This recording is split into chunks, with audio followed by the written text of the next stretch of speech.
Olá, eu sou o Rodrigo Nóbrega, aluno de iniciação científica orientado pela professora Raquel Venâncio. Desenvolvemos juntos a pesquisa Sistema adesivo e resina composta de fabricantes diferentes interfere na resistência de união à dentina? Uma revisão sistemática.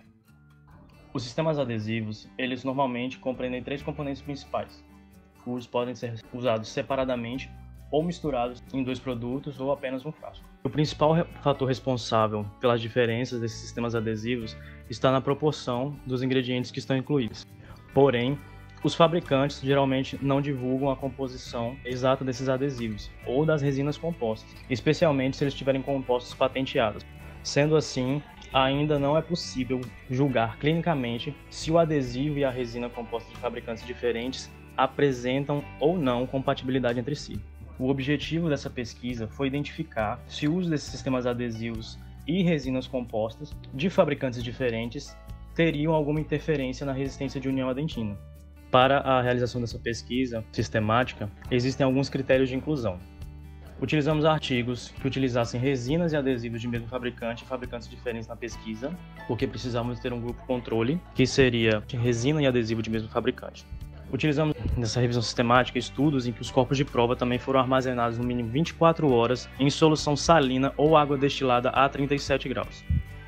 Esses estudos tinham que possuir como ferramenta de avaliação um instrumento validado, que seria o ANOVA ou TUC. A estratégia de busca utilizou os match terms, composite resins, resins composite, dentin bonding agents, dentre outras variações. Esses match terms foram colocados nas seguintes bases de dados: PubMed, Scopus, Web of Science, Cielo, Cochrane Library e Linux. Esses estudos foram avaliados independentemente por dois pesquisadores.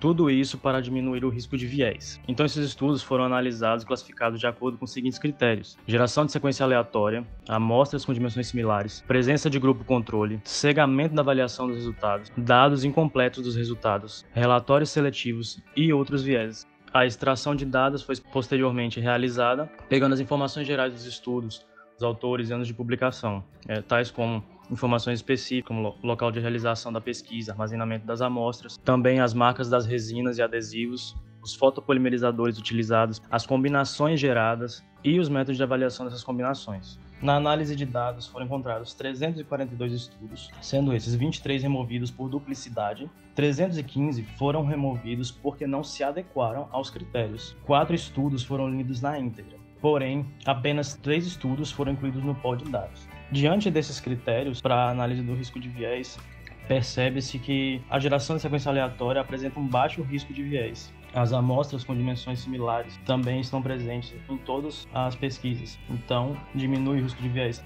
Presença de grupo controle também houve em todas as pesquisas. O cegamento da avaliação dos resultados não foi algo mencionado, portanto, o risco é incerto. E dados incompletos dos resultados, relatórios seletivos.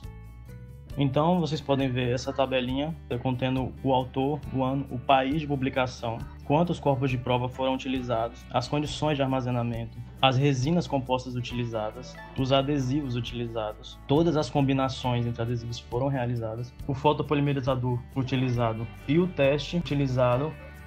A força de união desses adesivos às resinas e ao substrato dental depende de alguns fatores, dentre eles a condição dos dentes, a condição de armazenamento dos dentes, no caso dos testes in vitro, o tratamento mecânico ao qual a dentina foi submetida, a composição do adesivo utilizado, a espessura da camada híbrida formada e o conteúdo da resina composta.